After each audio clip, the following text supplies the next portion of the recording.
Olá, boa tarde. A partir de agora você acompanha ao vivo aqui pela TV Justiça e também pela Rádio Justiça a transmissão da primeira entrevista coletiva do presidente do Supremo Tribunal Federal e do Conselho Nacional de Justiça, ministro Luiz Roberto Barroso.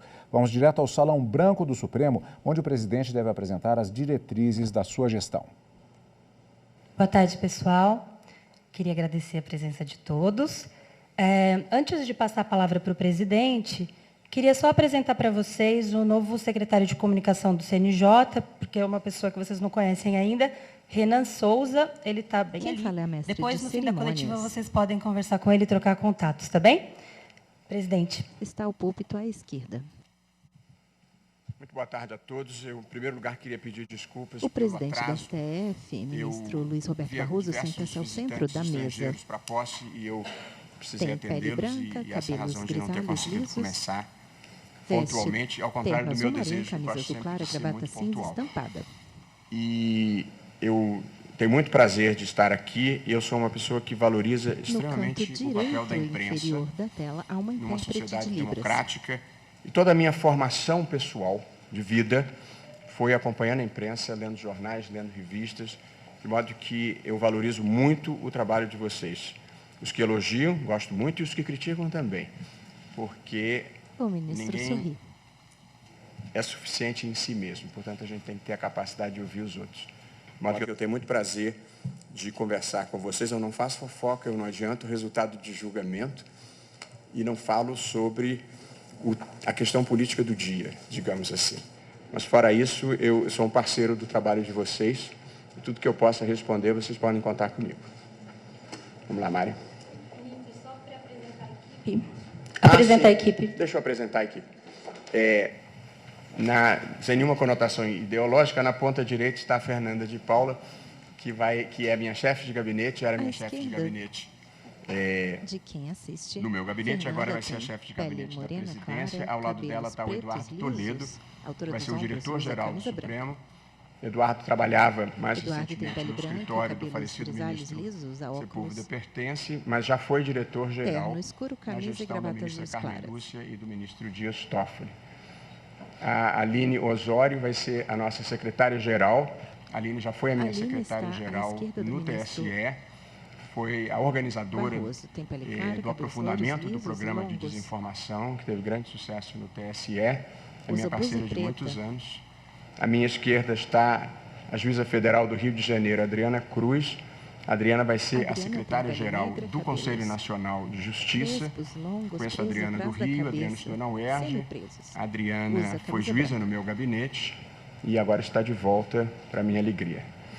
À esquerda dela está o Frederico Montedoni, também juiz federal do Rio de Frederico tem Janeiro. pele clara, Fred cabelos foi meu castanhos, aluno, trabalhou no meu escuros. escritório, fez Usa concurso para óculos, juiz, terno trabalhou cinza, muitos anos no camisa meu branca, gabinete gravata azul. e agora voltou, vai ser o secretário de projetos no CNJ. E na ponta esquerda, também sem conotação ideológica, está a Leila Mascarenhas, que foi a minha secretária-geral Leila tem pele no clara, Tribunal cabelos Superior. loiros, volumosos, lisos Perdão, foi a e minha longos. chefe de gabinete Usa no Tribunal Superior blusa preta de mangas Eleitoral. longas. Essa é a nossa equipe. Tá Estão ótimo. sentados Pessoal, a a uma gente vai mesa fazer o de seguinte, toalha os branca ao microfones fundo, vão uma circular galeria de pela ordem de fotos em preto e inscrição. branco A dos Renata e a ministros Gabriela vão anteriores. entregar. Só pedir para vocês se apresentarem, nome e veículo, antes de perguntar, tá bem? Pode começar. Boa tarde, presidente. Márcio Falcão, da TV Globo. Presidente, o senhor ontem falou muito sobre a questão da pacificação do país e da harmonia entre os poderes. Mas nos últimos dias a gente tem visto aí uma forte reação do Congresso aos julgamentos do Supremo, né? Caso do marco temporal, aborto e até das drogas. O senhor, na visão do senhor, há uma crise entre o Legislativo e o Supremo? E o senhor pretende procurar os presidentes da Câmara e do Senado, uma reunião conjunta?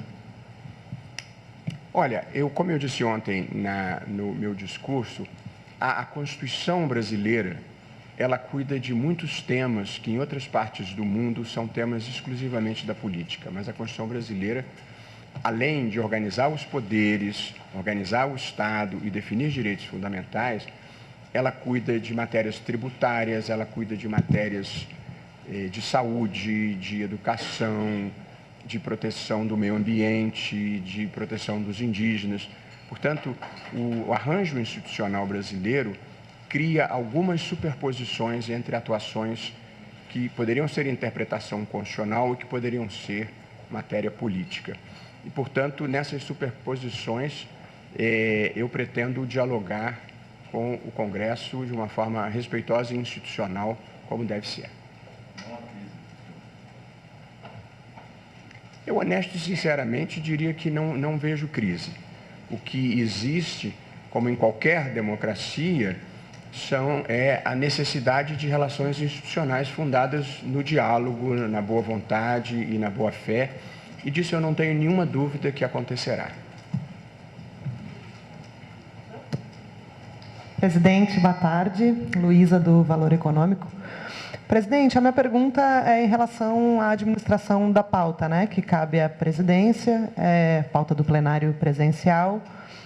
Eu queria saber quais temas, se o senhor já tem, quais temas seriam prioritários para a sua gestão, se vai ter algum foco específico e como vai ser a divulgação dessa pauta, se o senhor vai fazer com certa antecedência ou semanalmente, que é algo que também interessa para a gente como imprensa em termos de organização. Obrigada. Certamente pretendo divulgar a pauta com antecedência. Hoje é o meu primeiro dia, portanto, vou ter uma reunião de pauta. Nós temos cerca de 300 processos na fila para fazer uma seleção adequada. A única coisa que eu já defini, Luísa, eu penso em começar a gestão enfrentando uma questão muito espinhosa e muito importante, que é a questão prisional. De modo que, possivelmente, na terça-feira, essa vai ser a primeira discussão que nós vamos fazer. Um caso que está com vista para mim sobre o estado de coisas inconstitucional no sistema penitenciário. Na terça. Vai ser na terça, porque em razão do feriado do dia 12, eu antecipei a sessão de quarta-feira para terça-feira anterior. Portanto, nós vamos fazer uma sessão extraordinária na terça agora, dia 3.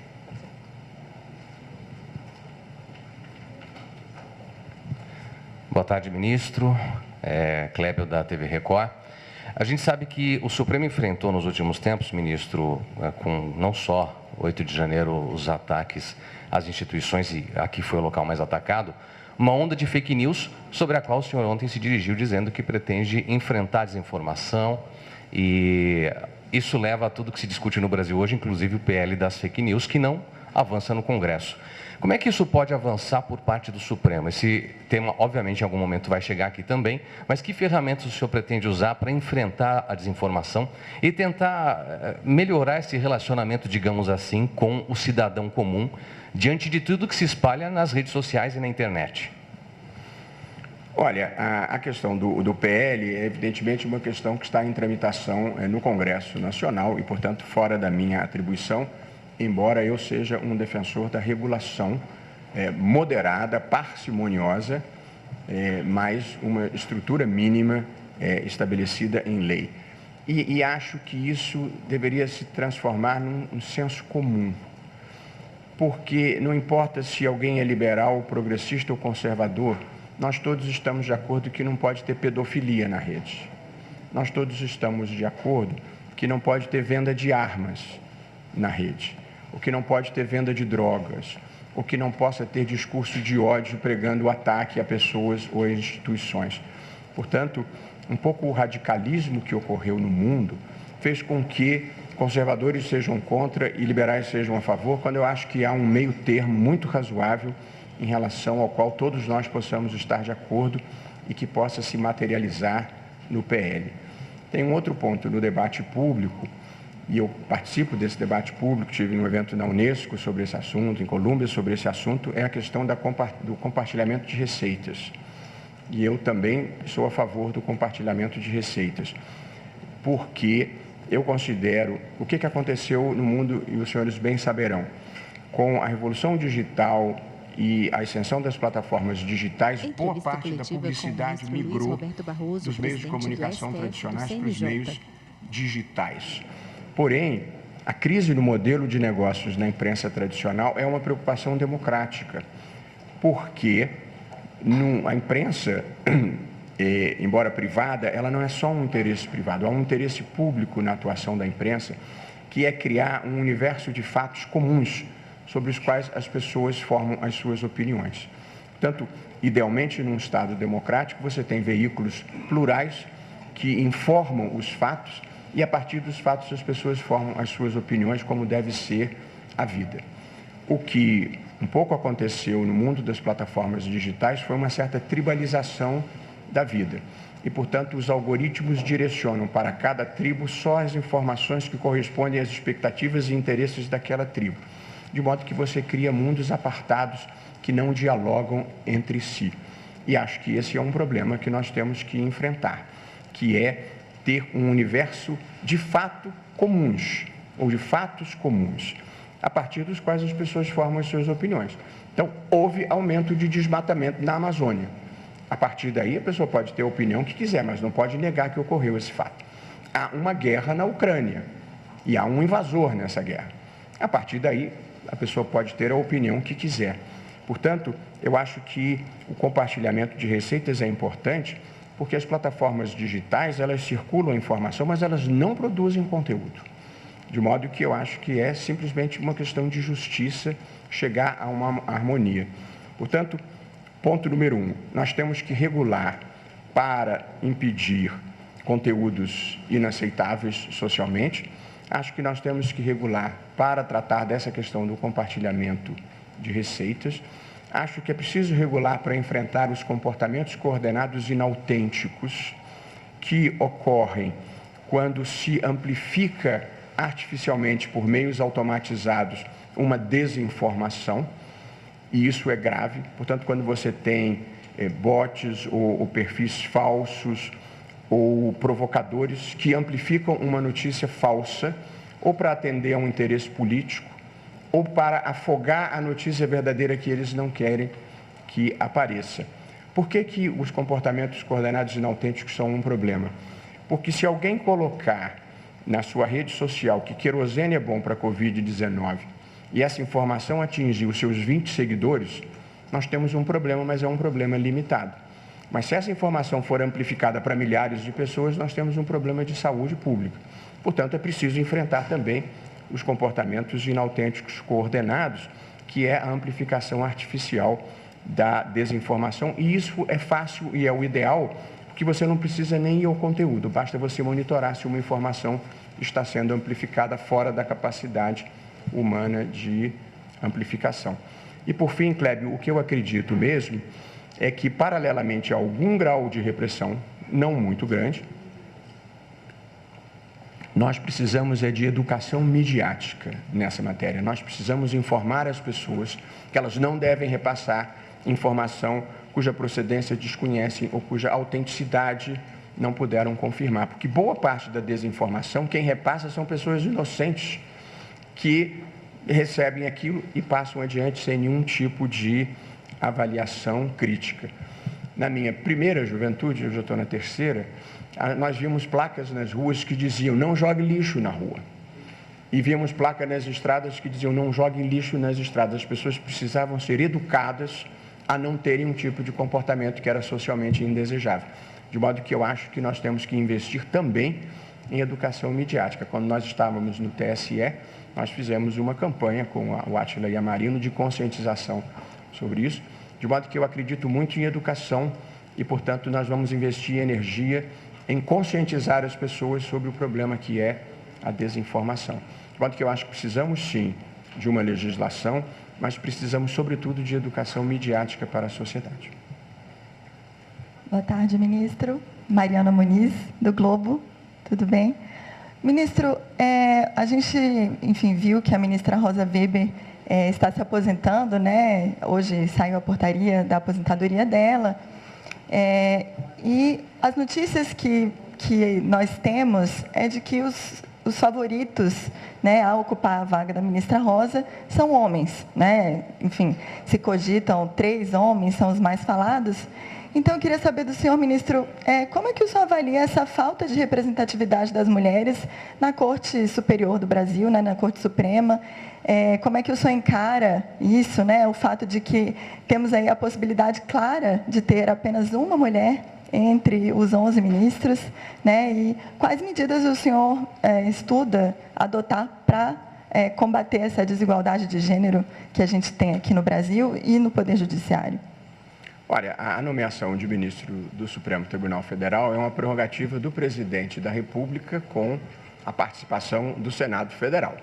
Portanto, eu não me imiscuo nas prerrogativas dos outros poderes. E os 3 nomes que estão em maior evidência, do ministro Flávio Dino, do ministro Jorge Messias e do ministro Bruno Dantas, eu pessoalmente acho que são excelentes nomes do ponto de vista de qualificação técnica e de idoneidade. Mas todo mundo assistiu o meu discurso ontem e sabem que eu defendo a feminilização dos tribunais de uma maneira geral. Mas eu repito, essa é uma prerrogativa do presidente. Boa tarde, ministro. José Marques, da Folha de São Paulo. Ainda sobre o Congresso, ainda sobre a reação do Congresso à pauta do Supremo, principalmente no último mês, o Congresso aprovou recentemente uma PL a respeito do marco temporal, que pode acabar aqui no Supremo novamente para ser discutida e eventualmente derrubada. Mas o Congresso também tem feito reações a outras pautas do Supremo, que foram colocadas no último mês pela presidente Rosa Weber. Por exemplo, a descriminalização do aborto e também a descriminalização das drogas para uso pessoal. Essa reação do Congresso, de alguma forma, inibe o Supremo a colocar esses assuntos novamente em pauta nos próximos 2 anos que o senhor vai estar como presidente da Corte? A vantagem do constitucionalismo democrático é que a Constituição demarca com algum grau de precisão as competências de cada um dos poderes da República. A questão do marco temporal, eu de fato li na imprensa que houve um projeto de lei aprovado, ele ainda vai à sanção, portanto ainda não é uma lei e não foi questionado perante o Supremo, mas pode vir a ser, o que é um bom motivo para eu não poder antecipar a minha opinião. Mas depois, cada dia com a sua agonia, é preciso que seja sancionado e depois é preciso que seja questionado perante o Supremo. Eu acho que drogas é uma questão, que a interrupção da gestação é uma questão controvertida em todo o mundo. Em alguns países, esse tema foi resolvido pelos tribunais constitucionais, em outros países foi tratado por legislação, e acho perfeitamente normal que uma questão importante e divisiva da sociedade como essa seja debatida no Congresso também, de modo que não acho que isso seja um problema e não acho que essa seja uma questão que possa ser levada adiante sem um debate público relevante. No tocante a drogas, até boa a sua pergunta, para eu esclarecer um ponto que eu acho que tem sido mal compreendido de uma maneira geral. Criminalizar ou descriminalizar drogas é uma competência do Congresso Nacional. E, portanto, ninguém discute isso e eu tampouco. Ou, pelo menos, não é isso que está em discussão. O que está em discussão é um dispositivo do Código Penal relativamente ao porte para consumo pessoal. Eu gostaria de dizer que o Congresso Nacional já tomou a decisão de despenalizar o porte de drogas para consumo pessoal. Essa não é uma decisão do Supremo. O Congresso Nacional despenalizou, ou seja, deixou de prever a pena de prisão para o usuário, no que, aliás, fez muito bem. Portanto, o Supremo não está mexendo nisso. E o que não se tem compreendido adequadamente é o que o Supremo está fazendo. O Supremo, basicamente, o que o Supremo está fazendo é definir qual quantidade vai ser considerada porte e qual quantidade a partir da qual nós vamos considerar tráfico. É isso que o Supremo está fazendo. E isso é da competência do Supremo, porque quem prende é o juiz. Numa democracia, só quem tem competência para prender é o juiz. A polícia pode prender em flagrante, mas imediatamente tem que submeter aquela prisão a um juiz. Se nós não estabelecermos, como foi o meu voto original lá atrás, e que agora parece que vai granjear maioria, o que nós estamos fazendo é estabelecendo qual a quantidade que se vai considerar porte e qual a quantidade que se vai considerar tráfico, para que não seja o policial de plantão que tome essa decisão porque na prática, como estava no meu voto, como estava no voto do ministro Alexandre, o que acontece é que nos bairros ricos uma quantidade X é considerada porte e nos bairros pobres a mesma quantidade X é considerada tráfico. Portanto, é para acabar com essa discriminação contra as pessoas pobres, contra as pessoas de periferia, que nós queremos estabelecer um critério judicial e não um critério que cada policial individualmente vá determinar. Portanto, nós não estamos deslegalizando, nós não estamos descriminalizando, nós não estamos mudando a política estabelecida pelo Congresso. Nós estamos dando uma diretriz para a polícia, para determinar se e quando a polícia pode prender por tráfico. É muito importante esclarecer isso. Não há nenhuma interferência com o poder do Congresso nessa matéria. O Supremo é deferente para com a competência do Congresso quanto a legalizar ou deslegalizar drogas. Isso é muito importante de se fixar.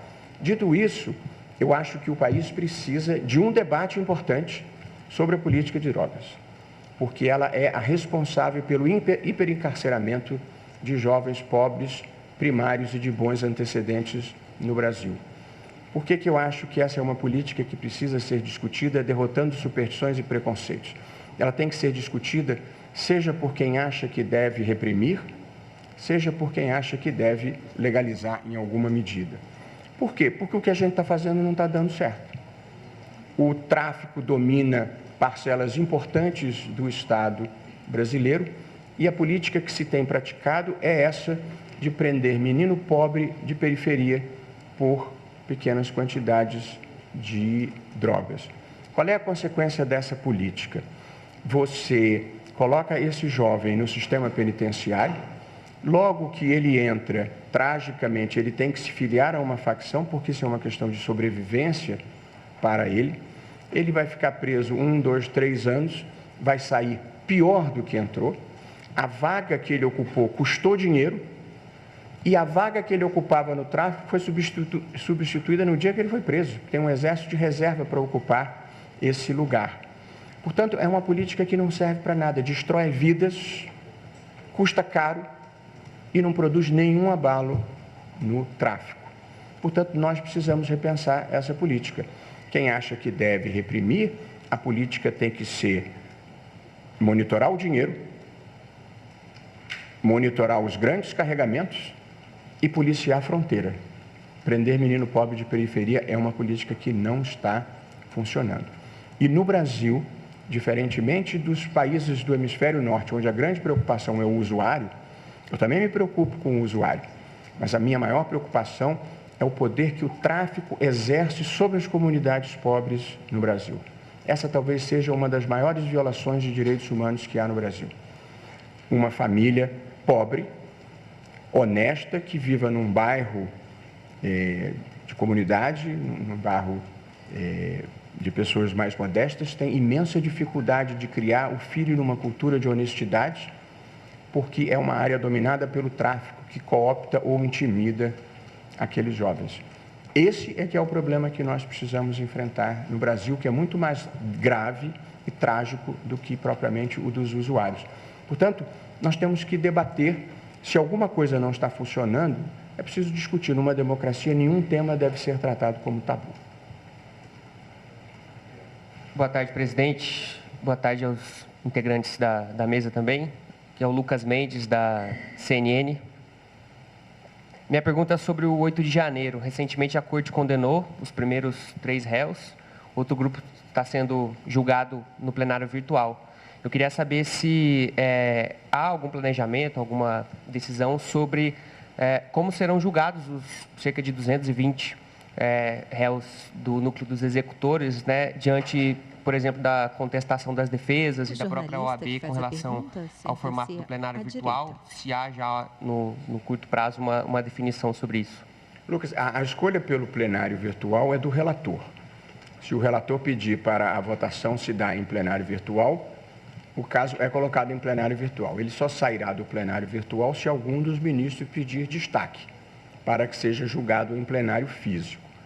Portanto, em linha de princípio, se o relator estiver pedindo plenário virtual, é como vai ser o julgamento. Eu acho que a OAB está no papel dela. As pessoas e as instituições da vida, às vezes, têm papéis diferentes. Mas eu, pessoalmente, acho Entrevista que o coletiva julgamento com o em plenário ministro Luiz virtual, Roberto ao contrário Barroso, do que às vezes presidente do se STF supõe, do CNJ. não interfere com o direito de defesa. O julgamento no plenário virtual, como saberão, o relator coloca o seu voto escrito e os demais ministros têm uma semana para também veicularem os seus votos. O que é um sistema, e as sustentações são feitas também no plenário virtual, e você só consegue chegar ao estágio seguinte se você ouvir a sustentação oral. Pois bem, na prática, o julgamento em plenário virtual dá ao ministro mais tempo de estudo e reflexão do que o voto no plenário físico, porque pelo sistema de deliberação no Brasil, geralmente você não tem o voto do relator quando você comparece ao plenário físico. Alguns ministros eu mesmo distribuo sempre, pelo menos, a ementa do meu voto, e outros ministros não distribuem, que aliás sempre foi a tradição do Supremo. Portanto, você pode já ter estudado o processo, mas você só fica sabendo do voto do relator na sessão em que você vai votar. E, portanto, você tem muito menos tempo de reflexão sobre o voto do relator do que você tem no plenário virtual, que você tem uma semana e pode estudar, pode sentar com a sua assessoria, pode fazer uma pesquisa, de modo que eu acho que não corresponde à minha visão do tema a crença de que o plenário virtual interfira em alguma medida com o direito de defesa. De modo que se o relator pede o julgamento em plenário virtual e nenhum ministro pedir destaque, o julgamento vai ser em plenário virtual mesmo. Boa tarde, presidente, e aos demais membros da mesa. Wesley Galzo, do Estadão. Presidente, era praxe em Brasília ouvir que decisão judicial se cumpre e que o STF é o último a dar a palavra em matérias constitucionais e na discussão das leis, mas os movimentos das últimas semanas têm mostrado que há um interesse em alterar isso. Portanto, eu pergunto, nos julgamentos que já foram abordados aqui, como o da legalização das drogas para uso pessoal e do próprio marco temporal, que já foi até votado e o acórdão homologado, quem dará a palavra final? Especialmente no caso do marco temporal, que há esse movimento do Senado. E também perguntar ao senhor se essa PEC do equilíbrio entre os poderes, se o senhor enxerga isso como uma afronta ao STF, o equilíbrio entre os poderes, e se derrubar decisões do STF é algo razoável dentro da Constituição. A pergunta é ótima. É uma pergunta que envolve um tema relativamente complexo, de teoria constitucional. Eu vou simplificar ao máximo aqui. A tese de que o Supremo dá a última palavra sobre a Constituição, ela é verdadeira, mas deve ser interpretada com um grão de sal. Realmente, numa democracia, o intérprete final da Constituição é o Supremo, tanto que ele pode declarar uma lei do Congresso inconstitucional ou pode invalidar um ato do presidente da República. Portanto, formalmente, o Supremo dá a última palavra. Mas o tribunal não é o dono da Constituição. E, portanto, ele interpreta a Constituição em interlocução com a sociedade, em interlocução com os outros poderes e dentro dos sentidos possíveis que a Constituição oferece. De modo que não é uma competência arbitrária de dar a última palavra sobre o sentido da Constituição. Há um permanente diálogo, explicitado ou não, com os outros poderes e com a sociedade em geral. Essa é a primeira observação. A segunda observação é, em não se tratando de uma decisão sobre cláusula pétrea, o Congresso, no fundo, é quem tem a última palavra, porque ele sempre pode produzir uma emenda constitucional revertendo uma interpretação do Supremo Tribunal Federal. Se for cláusula pétrea, não pode. Mas fora das situações de cláusula pétrea, que são abolir a federação, voto secreto direto e universal, separação de poderes e direitos individuais, os direitos fundamentais, nas outras matérias, quem no fundo dá a última palavra é o Congresso Nacional, mediante uma emenda constitucional que pode reverter uma decisão do Supremo. É assim em todo o mundo, não é um fenômeno brasileiro. Por isso que eu falei que a última palavra é prima facie, assim, formalmente é a última palavra, mas realmente não é, porque é sempre possível reverter e nunca é uma palavra de é porque eu acho, porque eu quero.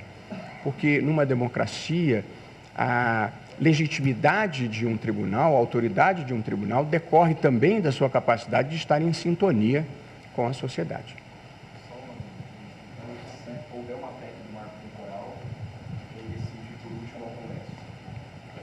Se não se considerar que se está diante de uma cláusula pétrea.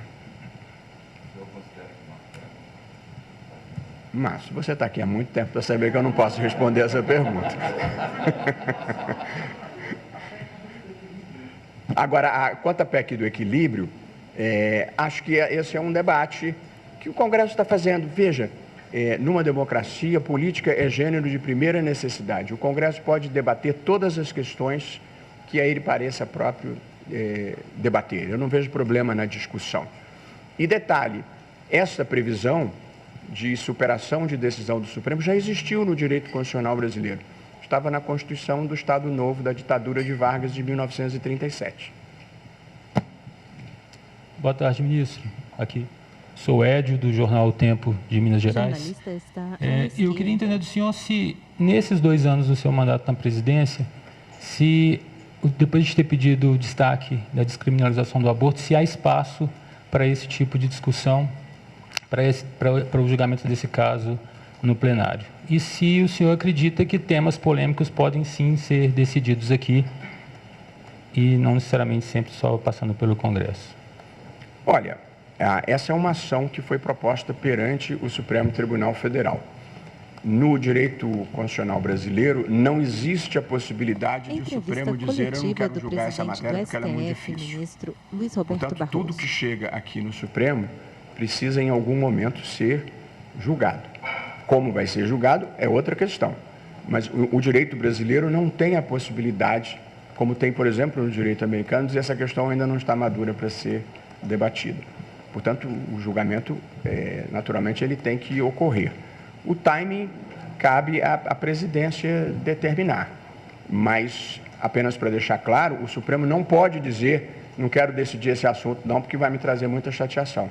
Não é assim que funciona a vida na democracia brasileira. Portanto, não foi o Supremo que propôs a ação.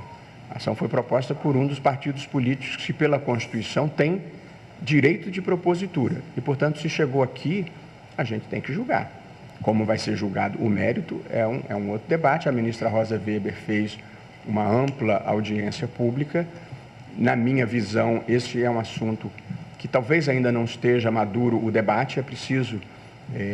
o debate que eu digo porque a Constituição não pertence ao Supremo, nem pertence ao Congresso. A Constituição, na verdade, não tem dono. A Constituição pertence a uma sociedade democrática e é preciso que o debate seja um debate mais aprofundado de uma questão delicada, porque ela envolve sentimentos religiosos respeitáveis das pessoas e numa democracia todo mundo merece respeito e consideração, mesmo quem pensa diferente da gente.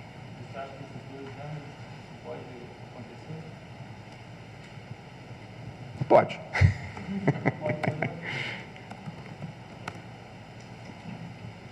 Presidente, tudo bem? Boa tarde. Renan Ramalho, aqui da Gazeta do Povo. Eu vou fazer 3 perguntas bem objetivas e simples. Uma relacionada a drogas. O senhor respondeu agora há pouco que o que se está decidindo é a quantidade relativa ao usuário e ao traficante. Mas muita gente entendia, e há votos nesse sentido, que haveria uma descriminalização do porte. Primeira coisa, eu quero saber se, pelo entendimento do senhor, e o senhor falou que talvez granjeie maioria nesse sentido, o porte de uma determinada quantidade, portanto, de usuário, vai continuar sendo crime. Ou seja, a pessoa foi pega com menos de 50 gramas de maconha. Ela vai continuar respondendo a um processo criminal e, caso condenada, sofra as consequências disso, como suspensão de direitos políticos, etc. É só para entender se há descriminalização ou só a quantidade de droga.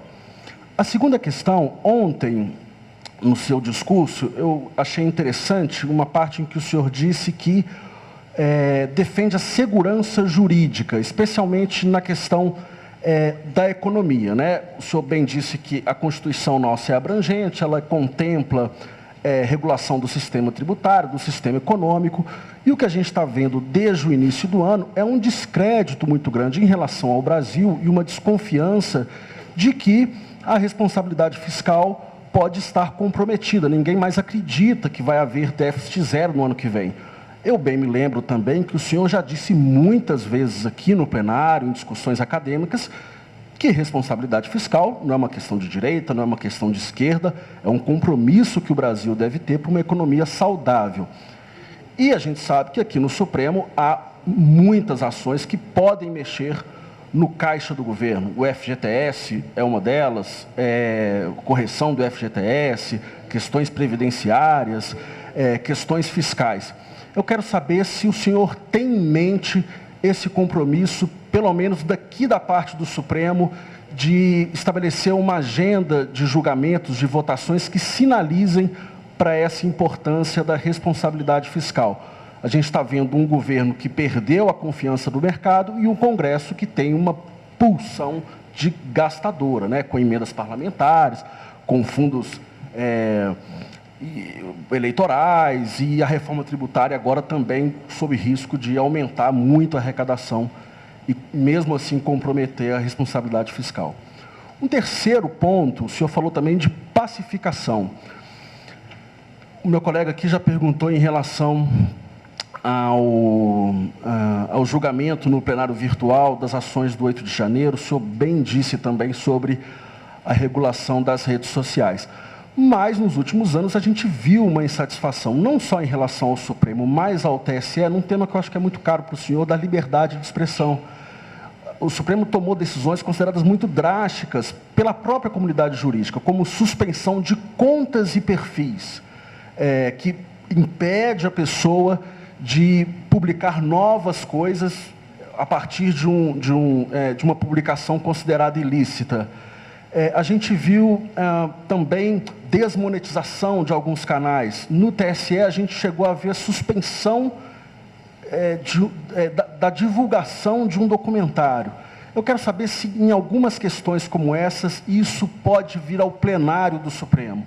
Muitas dessas decisões aqui no Supremo têm sido tomadas pelo ministro Alexandre. O senhor considera que elas devem subir para o plenário para haver uma discussão mais ampla entre todos os ministros nessas decisões um pouco mais duras em relação à liberdade de expressão? Vamos lá, Renan. No tocante à questão de drogas, nós estamos mantendo as mesmas sanções que estão no Código Penal, determinadas pelo Congresso Nacional, mas tratando essas sanções como sanções administrativas em lugar de sanções penais. Mas as penas são as mesmas e sem a prisão. Então, não se está abolindo nenhuma das sanções previstas pelo Congresso, mas se está tratando como uma sanção administrativa. Esse é um ponto importante. No segundo ponto da segurança jurídica, eu não vou questionar as suas premissas de descrédito da política econômica ou não. Possivelmente não concordaria com elas. Acho que há uma reforma tributária em curso, que será uma transformação muito importante no Brasil. Acho que houve uma discussão sobre o arcabouço fiscal relevante. Vi diminuírem as taxas de desemprego. Houve um aumento relativamente importante de investimentos na Bolsa Brasileira. Houve um refluxo por causa de questões internacionais, de modo que eu talvez não trabalhasse sobre as mesmas premissas que você trabalhou.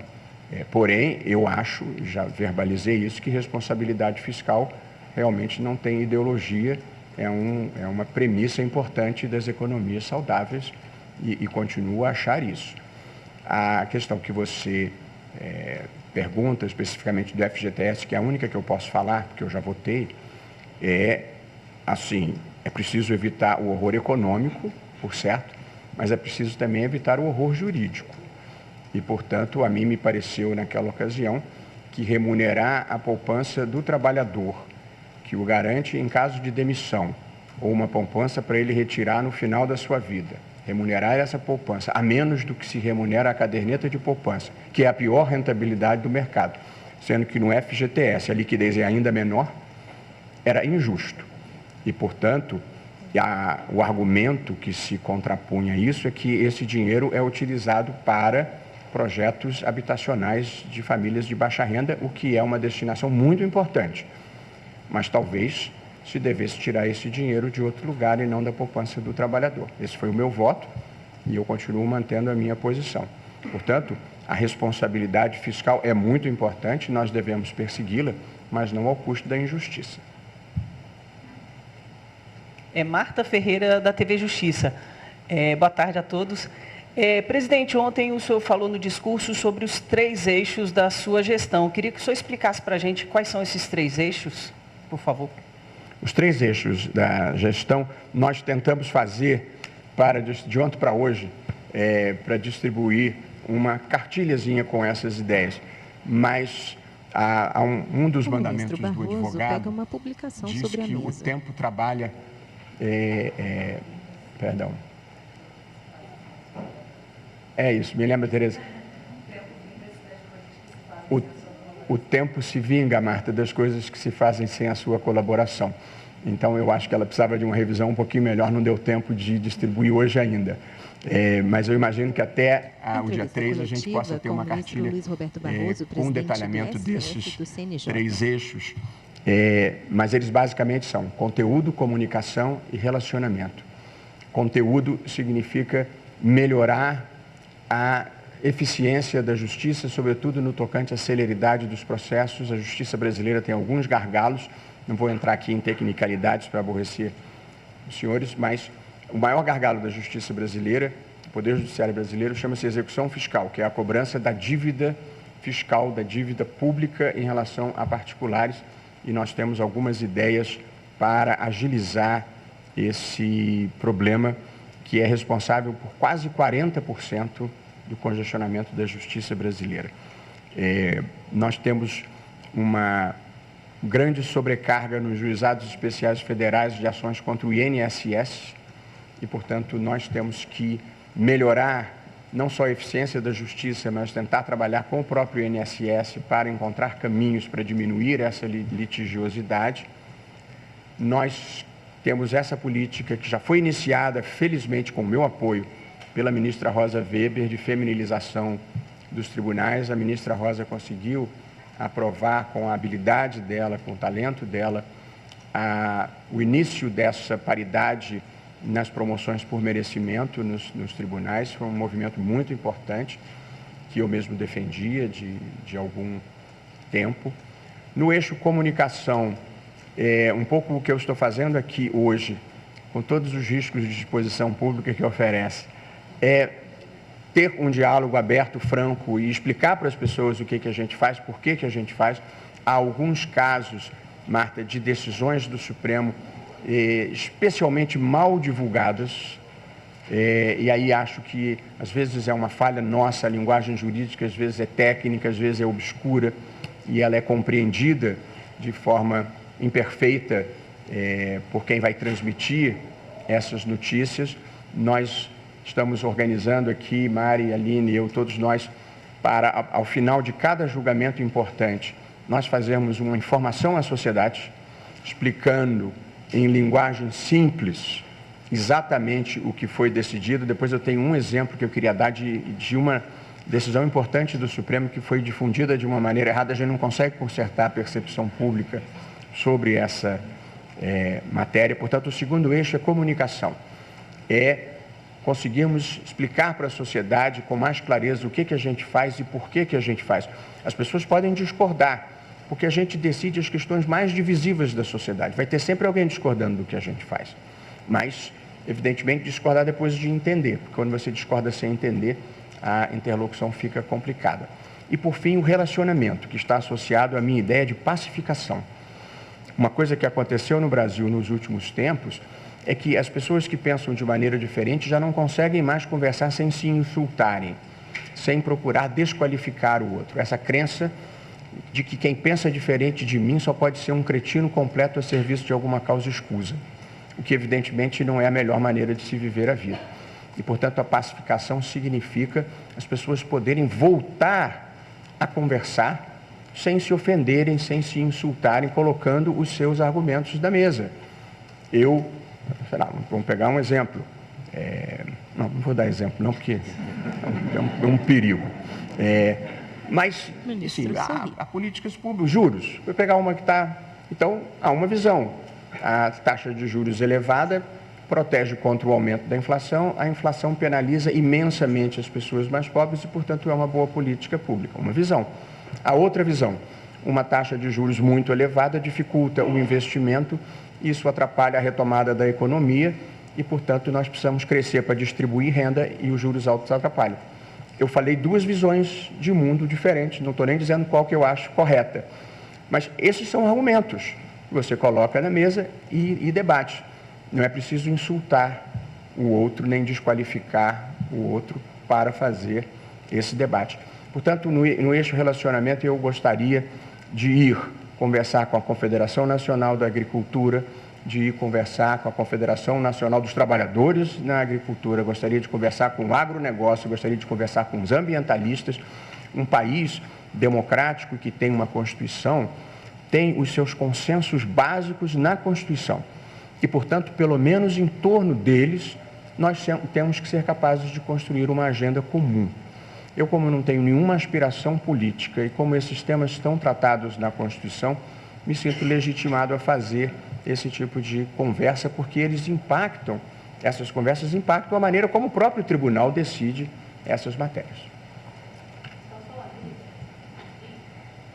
A gente tem 13 colegas inscritos Mário, ainda. Eu esqueci de dizer qual é a decisão que foi divulgada erradamente. E essa é muito importante. O Supremo decidiu, no caso do Banco do Estado de Santa Catarina, uma questão trabalhista, num acordo de que eu mesmo fui relator, que a negociação coletiva feita pelo sindicato patronal com o sindicato de empregados deve prevalecer sobre a cláusula legislada na CLT. Portanto, se dois sindicatos, o patronal e o de empregados, chegarem a um acordo, este acordo pode passar por cima de uma norma escrita. O caso, como muitos poderão lembrar, era de um programa de demissão incentivada do Banco do Estado de Santa Catarina. E uma senhora aderiu voluntariamente ao programa, não era obrigatório, aderiu e recebeu 80 salários mínimos e saiu da empresa. E deu quitação geral. Dias depois ela entrou com uma reclamação trabalhista. E no TST ela teve ganho de causa em última instância, porque a CLT diz que só vale a quitação daquilo que tenha sido discriminado, não vale a quitação geral. E que, portanto, ela poderia propor a reclamação trabalhista para cobrar verbas que ela achou que não tinha recebido.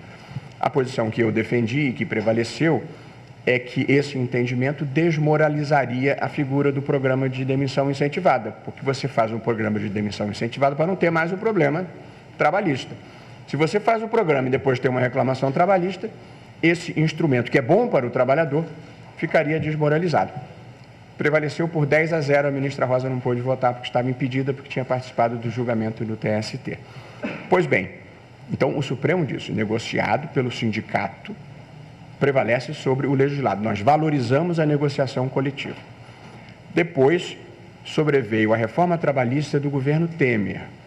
A reforma trabalhista do governo Temer acabou com a contribuição sindical obrigatória, que a imprensa chama de imposto sindical. Então, não existe mais no Brasil a contribuição sindical obrigatória, que era aquele desconto que se fazia em folha de todos os empregados sindicalizados ou não. Não existe mais no Brasil. E aí, lá na CLT, relativamente escondido e despercebido, tinha um outro dispositivo que cuidava de uma contribuição chamada contribuição assistencial. Foi essa contribuição assistencial, que já estava na lei, que o Supremo não inventou, que foi reavivada nessa decisão do Supremo. O que é a contribuição assistencial? Nada tem a ver com contribuição obrigatória. Se o sindicato dos empregados fizer uma negociação com o sindicato patronal e chegarem a um acordo que traga proveito para os empregados, o sindicato pode incluir no acordo coletivo o pagamento de um fee, de uma verba, que corresponderia um pouco, se fosse de advogados, a honorários de êxito. Ou seja, obteve um proveito para aquela categoria, tem direito de receber um valor por ter conduzido com sucesso aquela negociação, que é um requisito importante para o sindicato, ter como se financiar, e 2, ter motivação de fazer bons acordos para os empregados. Portanto, não é compulsório, é negociado, previsto em acordo coletivo, e se o empregado não quiser, ele pode simplesmente pedir para ser tirado fora. Geralmente se usa uma expressão em inglês, opt-out, ele pode dizer, eu não quero contribuir. E aí ele comunica à empresa para não deixar descontar aquele dia de trabalho, por exemplo, que geralmente é o que se adota, da folha dele. Portanto, não tem nada de compulsório, depende de um acordo e pode pular fora. Pode, mas não deve, porque ele se beneficiou. Vale para sindicalizados e não sindicalizados. Por quê? Porque o acordo beneficia todo mundo. Agora, se o beneficiário ingratamente não quiser pagar, ele pode dizer, eu não quero. Portanto, não tem nada de compulsório. Depende de acordo, depende de uma vantagem para o trabalhador e ele tem o direito de pular fora. Portanto, esta foi uma matéria divulgada de uma forma menos precisa e que criou um ruído desnecessário, porque eu acho que todo mundo pode concordar razoavelmente que se alguém faz uma negociação em meu nome e consegue um proveito para mim, é razoável que tenha algum benefício do proveito que me trouxe. Foi isso que o Supremo decidiu. Ok, Mário. Eu só vim avisar que a gente tem mais ou menos uns 20 minutos só e tem 13 colegas inscritos, então para a gente tentar acelerar um pouquinho, tá bom? Boa tarde, presidente. Paulo Roberto Neto, do UOL. Boa tarde a todos na mesa. Presidente, a minha pergunta é sobre a questão das Forças Armadas em relação ao TSE. Em 2021, o senhor fez o convite a elas como entidades fiscalizadoras e, recentemente, o TSE agora aprovou uma resolução retirando as Forças Armadas desse rol, principalmente depois dessa esteira do que a gente viu nas últimas eleições. A minha pergunta é, como o senhor avalia essa retirada das Forças Armadas do rol das entidades fiscalizadoras e como o senhor vê a relação do Supremo com as Forças Armadas hoje?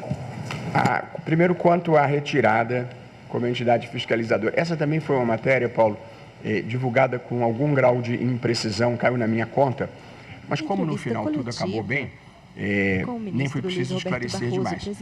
As Forças Armadas já eram entidades fiscalizadoras das eleições desde antes da minha gestão no TSE. Havia um rol de entidades fiscalizadoras aprovado pelo plenário do TSE antes da minha gestão e por unanimidade. E essa resolução do TSE previa como entidade fiscalizadora a Polícia Federal, o Ministério Público, o Tribunal de Contas da União, as Forças Armadas. O que eu criei, quando estava lá, diante das acusações injustas, falsas, de fraude, foi uma comissão de transparência. E, portanto, disse que essas entidades fiscalizadoras podiam ficar lá dentro do TSE, fiscalizando cada passo do sistema eleitoral, do desenvolvimento tecnológico do sistema eleitoral e acompanhando o desenvolvimento do código-fonte, que é o programa que roda a urna. De modo que eu não criei esse papel, ele já existia, mas eu, de fato, incluí as Forças Armadas na comissão de transparência, indiquei para essa vaga um almirante que era formado, evidentemente, pela Escola Naval, e em Ciência da Computação e em Direito, e o indiquei, consultei-o, ele aceitou, mas disse que dependia da indicação do Ministro da Defesa. Eu sugeri o nome dele ao Ministro da Defesa, o Ministro da Defesa disse, olha, para mim tem um peso eu indicar um representante de uma única força, de modo que eu vou indicar das 3 forças, e aí o senhor escolhe um, porque aí a escolha é sua. E, no entanto, ele me mandou só um nome, do Exército, um general 3 estrelas subordinado a ele, que era um 4 estrelas. E devo dizer que o general 3 estrelas, tanto quanto eu convivi com ele, se comportou exemplarmente bem. Mas, lamentavelmente, as coisas não se passaram bem ali, porque O desejo era que contribuíssem para a transparência e para a segurança. E, seguindo orientações do comandante em chefe, trabalharam para levantar desconfianças. Foi uma pena. Porém, o relatório final constatou que não acharam fraude, porque não há fraude. E, portanto, no fundo, foi legitimador das eleições, porque, orientadas a levantar suspeitas, procuraram tudo o que podiam e não acharam, e tiveram que dizer que não acharam, de modo que a consequência não foi ruim. Porém, e aí já fora da minha gestão, a nova composição do TSE achou por bem modificar essa previsão. E, portanto, a competência era do TSE, a avaliação foi que isso não provou bem e fizeram diferente, acho perfeitamente razoável. Boa tarde, presidente. Igor Damasceno. E detalhe, o STF, só para dizer que não há uma suspeição nessa decisão, é uma decisão subjetiva e disse, não, talvez seja melhor que não haja esse tipo de fiscalização. Pode. Presidente, boa tarde. Presidente, boa tarde a todos da mesa, boa tarde a todos. Ainda falando a respeito dos 3 eixos de atuação, com destaque na comunicação, o senhor falou, Igor Damasceno, Rede TV. O senhor falou que pretende melhorar a comunicação com a sociedade civil. Eu queria saber qual forma que o senhor vai aprimorar essa comunicação? Vai ser por meio das redes sociais? O senhor pretende popularizar o STF nas redes sociais? E ainda se tratando de comunicação, um dos destaques da gestão do senhor no TSE foi o combate das fake news nas próprias redes sociais. O senhor pretende fazer isso também agora como presidente do STF? Obrigado. Igor, em primeiro lugar, pretendo aprimorar a comunicação fazendo exatamente isso que nós estamos fazendo aqui agora, conversando com a imprensa tradicional e explicando as decisões e os critérios adotados pelo Supremo. Tudo que se faz aqui tem justificativa, racionalidade e oferecimento de razões. É claro que as pessoas podem discordar, eu mesmo voto vencido de vez em quando. Portanto, mas uma coisa é você discordar, a outra coisa é você não entender. Portanto, eu tenho muita preocupação de nós sermos capazes de explicar de uma forma simples o que nós estamos fazendo. Porque a incompreensão muitas vezes gera a desconfiança e a má vontade. Portanto, em primeiro lugar, correr os riscos que eu estou correndo aqui, de conversar abertamente com a imprensa, com as cautelas que o cargo impõe, mas com a franqueza necessária para sermos compreendidos. Esse é o primeiro passo. O segundo, a resposta é sim. Nós vivemos num mundo em que as redes sociais passaram a ser uma via importante de comunicação paralelamente à imprensa tradicional. E, portanto, nós pretendemos sim ocupar espaço nas redes sociais. Não sei se eu diria para popularizar o Supremo propriamente, mas para fazê-lo melhor compreendido pela sociedade. Parte da sociedade hoje consome informação pelas redes sociais e não pela imprensa tradicional. E, portanto, nós queremos também atingir esse público. No TSE, nós tivemos um programa de desinformação que tinha um foco muito específico, que era proteger a integridade do sistema. E, portanto, nós monitoramos a rede e enfrentamos a desinformação que procurava descredibilizar o sistema e fizemos até uma campanha ampla pela rede social e pela imprensa tradicional, feita graciosamente, com grande competência, pelo publicitário Nizango Anais. E, ao final da campanha, as urnas eletrônicas tinham 82% de confiança da sociedade. Portanto, nós enfrentamos a desinformação que nós achávamos que desestabilizaria a democracia. Nós não cuidamos da desinformação entre candidatos, que esse era um problema tratado de maneira diferente, mediante provocação do candidato afetado e julgamento pelo plenário do TSE. De modo que a desinformação que comprometa a imagem do Supremo ou que comprometa a democracia, nós vamos continuar a enfrentar. Agora, a liberdade de manifestação política, onde ela se manifeste de forma abusiva ou exacerbada, existem outros meios para serem enfrentados. A nossa opção é pela educação e informação de qualidade e não propriamente pela repressão. Ministro, Manuela Castro, TV Brasil. Manuela Castro, TV Brasil. A Constituição vai completar agora 35 anos. Então, eu queria que o senhor fizesse uma breve avaliação dessa trajetória de 35 anos de discussão da Constituição aqui no Supremo. No dia 5 de outubro, na parte da manhã, nós convidamos os professores de Direito Constitucional de diferentes partes do Brasil e vamos fazer um grande evento de reflexão sobre os 35 anos da Constituição. Todos estão convidados.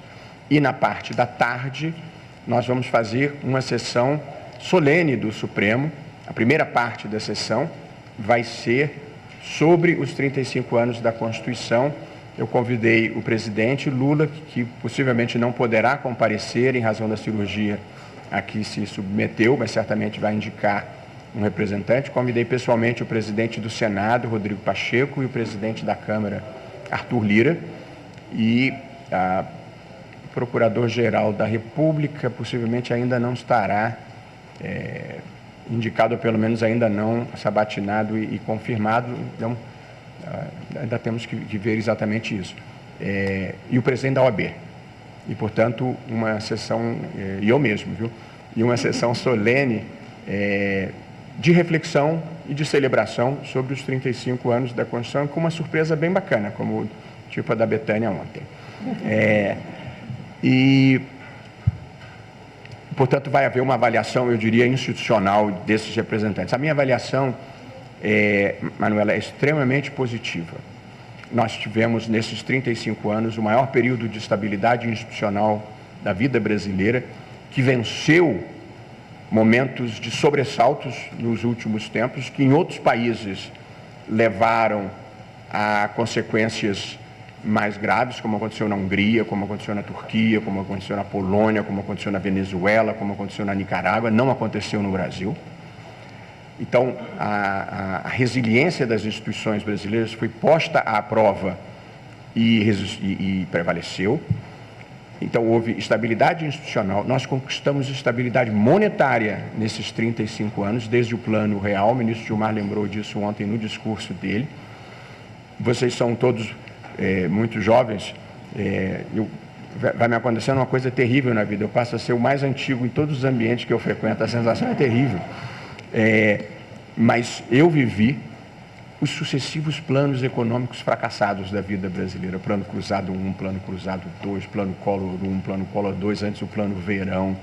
E, portanto, com o Plano Real, a partir de 94, nós conseguimos estabilidade monetária, que talvez tenha sido, ao lado do Bolsa Família, as duas medidas mais importantes de inclusão social existentes no Brasil. Portanto, nós hoje temos estabilidade monetária. É claro que a inflação ainda assombra, mas eu estou falando de inflação que era de 5.000% ao ano. Portanto, era outra vida, era um pouco o que a Argentina está vivendo hoje, que o Brasil viveu, e nós, sob a Constituição de 88, conseguimos estabilidade monetária.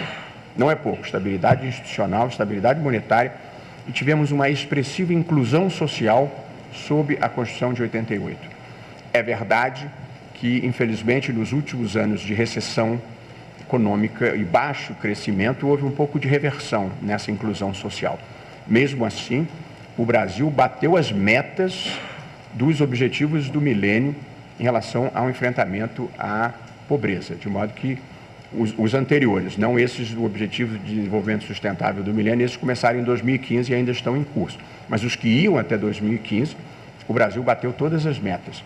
Portanto, apesar de sobressaltos e muitas insatisfações que persistem, nós temos realizações importantes a comemorar sob os 35 anos da Constituição. Manuela, minha visão é positiva a esse respeito.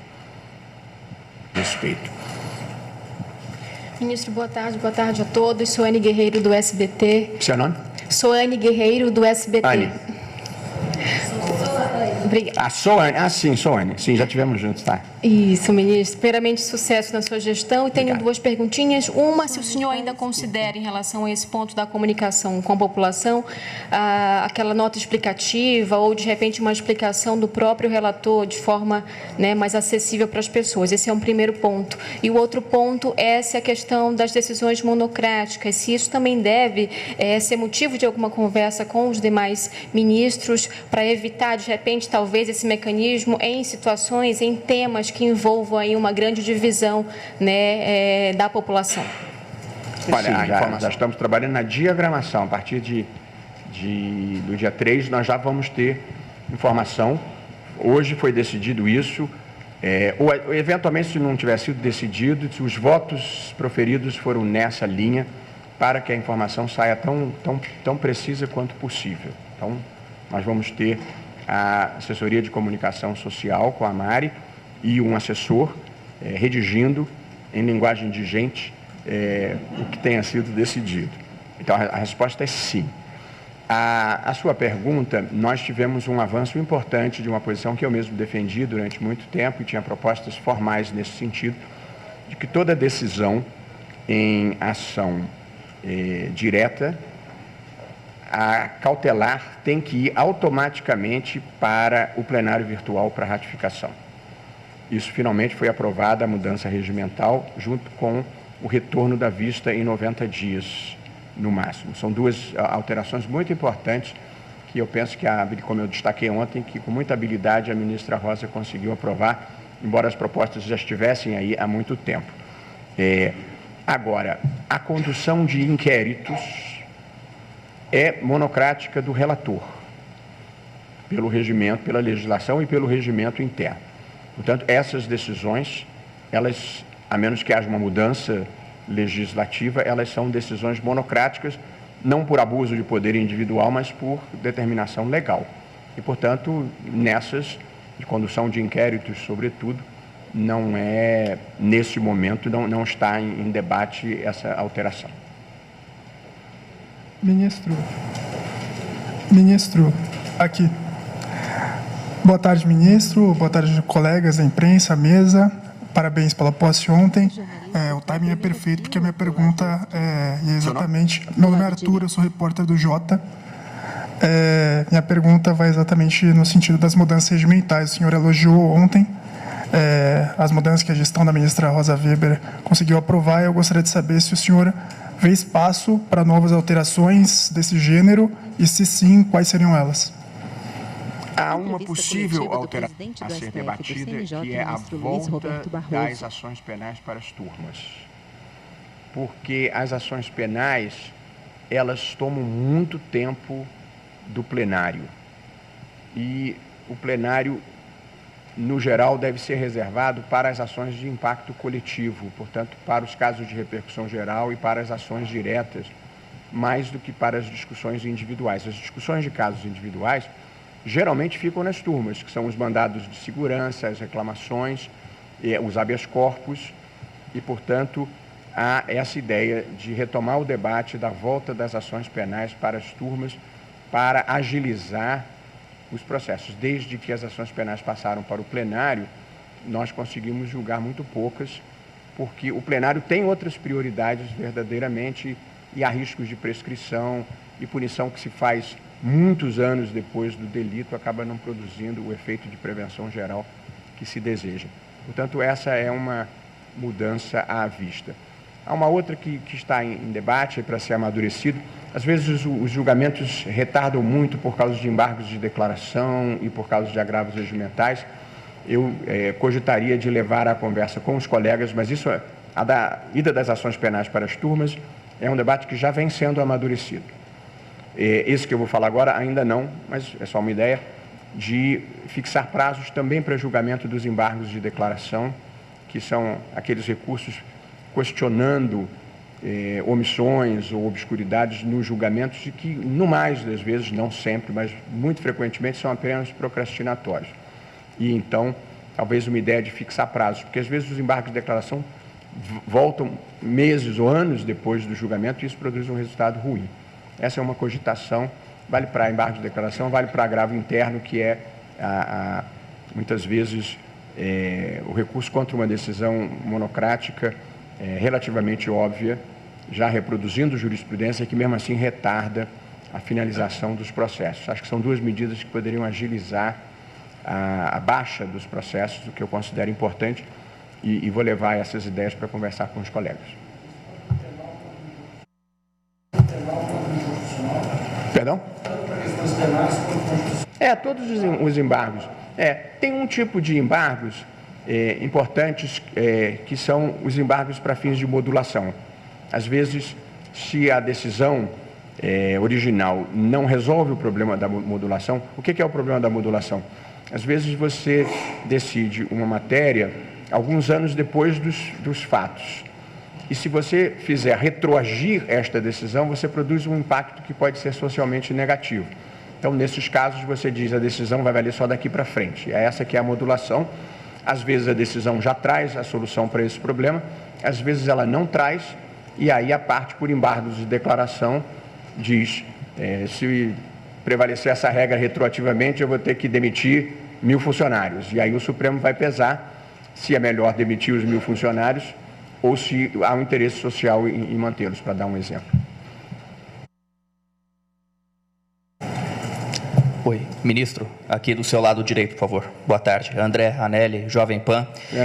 O senhor falou agora há pouco a respeito de segurança jurídica, e aí a gente gostaria de voltar aqui no tema do marco temporal, porque não só a bancada ruralista no Congresso Nacional, mas também o agronegócio como um todo tem alegado que o marco temporal é fruto de insegurança jurídica, porque se um elemento indígena, por exemplo, for encontrado numa propriedade rural, essa propriedade pode ser questionada como de posse dos indígenas, originalmente.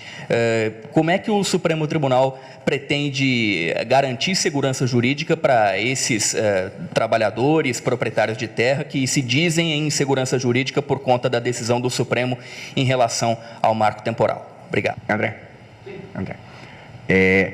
eu acho que essa é uma decisão que também comporta algum grau de diálogo, porque eu acho que ela não é bem compreendida. Até quem acompanhou o julgamento viu uma discussão sobre tese minimalista, uma tese mais abrangente. Veja, o Supremo, qual é a questão do marco temporal? Porque às vezes as pessoas falam em marco temporal sem ter isso com clareza. O marco temporal significa saber que se só podem ser demarcadas as terras indígenas onde eles já se encontrassem em 1988. Se eles não estavam lá em 1988, você não poderia demarcar. Essa é a tese do marco temporal. O que o Supremo decidiu? Embora as pessoas partem do pressuposto de que as outras sabem o que era o marco temporal e ninguém explicou isso muito. O Supremo decidiu que, se em 1988 uma determinada comunidade indígena não estivesse ocupando uma área porque dali foi expulsa injustamente, mas continuou reivindicando a área, perambulando pela região, tentando voltar, fazendo pequenas invasões, que o marco temporal não se aplicaria. Vale dizer, se tiver havido, porque a expressão é muito feia, esbulho renitente, quer dizer, o sujeito foi desapossado, mas ele continuou tentando voltar. Nesse caso, não se aplica a tese do marco temporal. Agora, se ele tivesse saído de lá e ido para outro lugar e nunca mais voltado, ele não pode um belo dia reaparecer e reivindicar aquela área. Portanto, eu acho que não fica claro que só se decidiu que quem tenha se conservado na região e continuadamente reivindicando, é que pode vir a ter direito à demarcação daquela terra. E depois há um outro ponto muito importante de se distinguir, André. Uma coisa é uma área pública, que deveria ser demarcada como área indígena e que tenha sido invadida por grileiros. Esse é um problema X. Outra coisa, como é um caso que nós temos para decidir, é uma área em que o Estado, que era o caso de Santa Catarina, não vou dar a solução, mas vou dizer o fato, o Estado de Santa Catarina vendeu para um grupo de agricultores uma determinada área. Eles compraram, eles têm título de propriedade. E aquela área veio a ser demarcada como área indígena. Aí nós temos um problema muito complexo, porque, em tese, pelo menos há dois direitos legítimos contrapostos: o dos indígenas à sua área e a dos agricultores que adquiriram aquela área de boa fé. Essa é uma situação muito específica, tanto que no julgamento, quem acompanhou o meu voto, eu disse aqui, vamos decidir a tese geral e o caso específico de Santa Catarina a gente decide quando chegar lá. Mas prevaleceu a ideia de resolver tudo numa ação só. E aí o Supremo disse, se alguém estiver ocupando uma área que venha a ser demarcada como área indígena, mas a ocupação se deu de boa fé, aí tem direito à indenização, pelo menos, ou eventualmente a uma outra solução negociada com a comunidade indígena. De modo que a repercussão da notícia sugere algo muito mais dramático do que efetivamente vai ser. Onde há pessoas que ocuparam de boa fé, há direitos resguardados, pelo menos a indenização. Onde há grilagem, sinto muito, mas prevalece o direito das comunidades indígenas. E eu tenho certeza que ninguém defende grilagem de terra. Portanto, eu acho que o impacto é menor do que sugere, do que eventualmente se sugere. O que existe é uma certa ideologização da discussão, quando eu acho que o fato em si é muito menos impactante sobre segurança jurídica, porque quem ocupou em boa fé não vai ter a sua segurança jurídica abalada, pelo menos não mais do que qualquer um de nós, porque a propriedade de qualquer um de nós é passível de desapropriação se houver interesse público. Portanto, o que se terá é um procedimento específico e que não desguarnece de direitos as pessoas de boa fé. Portanto, talvez esse diálogo, tal como o da contribuição assistencial, uma vez explicitado de forma adequada, diminua as tensões. É que, às vezes, a ideologização supervaloriza as discussões. Ministro Lana Canepa, da Band. Boa tarde a todos. Essa coletiva vai ser semanal, ministro, que você estava dizendo? Não, e também já é demais. Bom, eu tenho uma lista enorme de perguntas. Mas vai ser sempre que houver, Ana, uma necessidade razoável de interlocução. Pela Mari seria todo dia, mas não. Isso não conta como uma pergunta, tá? Não, mas dando o excesso de exposição, que não é bom para ninguém, sempre que eu sinta, e com a ajuda da Mari, que é uma pessoa de toda a minha confiança, necessidade de uma interlocução, a gente vai estabelecer. Assim, mas eu não quero ser a notícia do dia, entendeu? Tá. Também sobre esse ponto, ministro. Também sobre esse ponto, ministro, o senhor fica preocupado com as críticas, porque falar demais também tem um risco, né? O senhor foi criticado por dizer vencemos o bolsonarismo em um evento, então eu queria que o senhor passasse sobre essa questão da exposição, especificamente se isso te preocupa.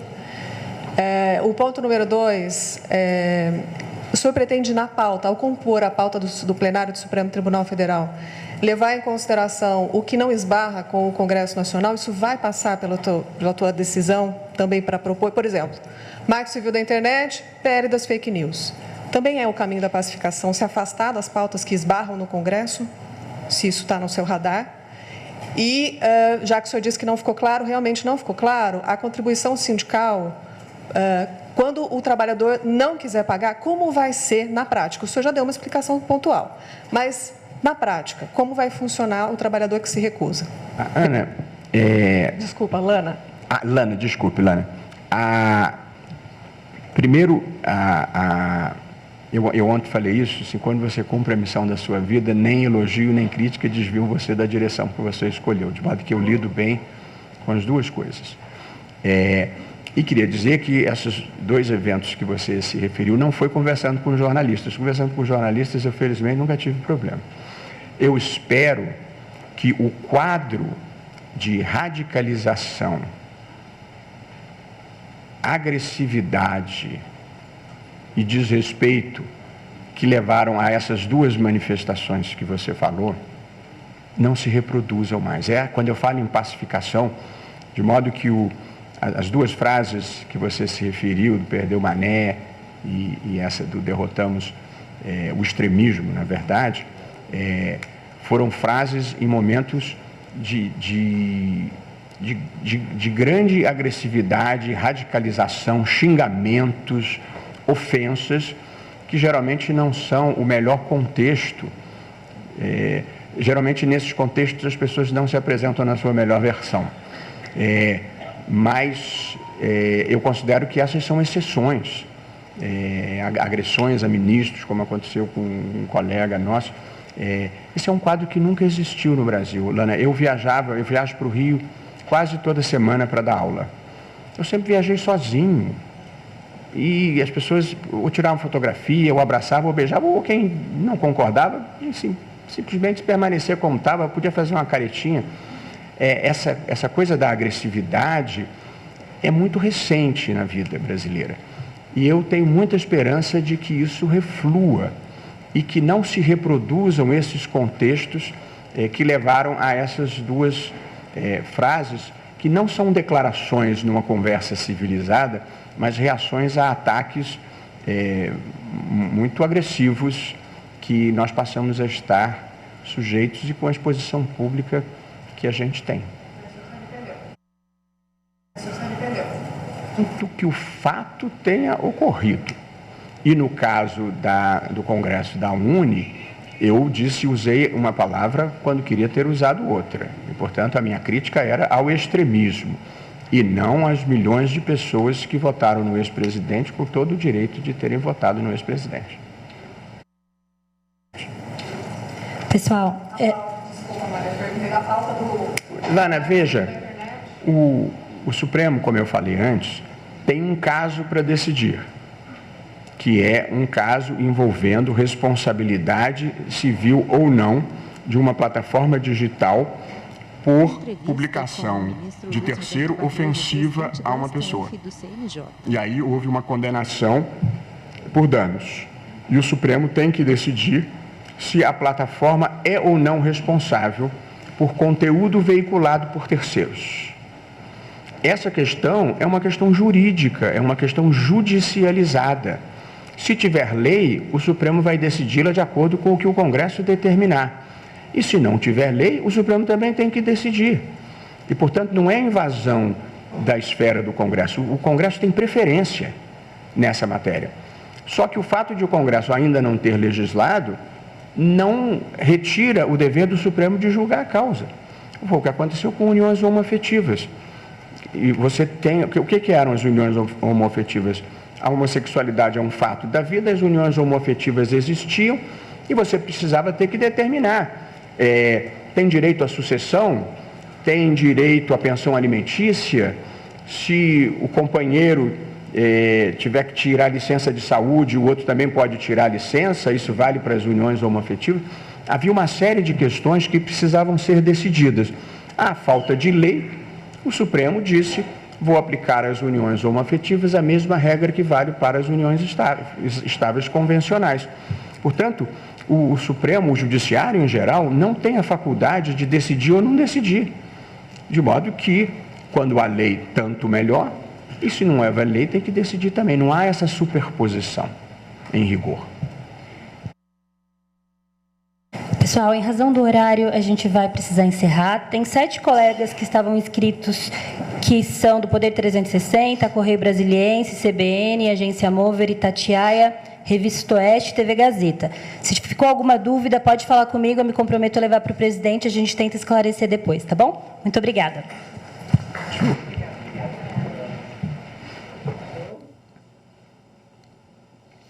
Você acompanhou ao vivo aqui pela TV Justiça a transmissão da primeira entrevista coletiva do presidente do Supremo Tribunal Federal e do Conselho Nacional de Justiça, ministro Luiz Roberto Barroso.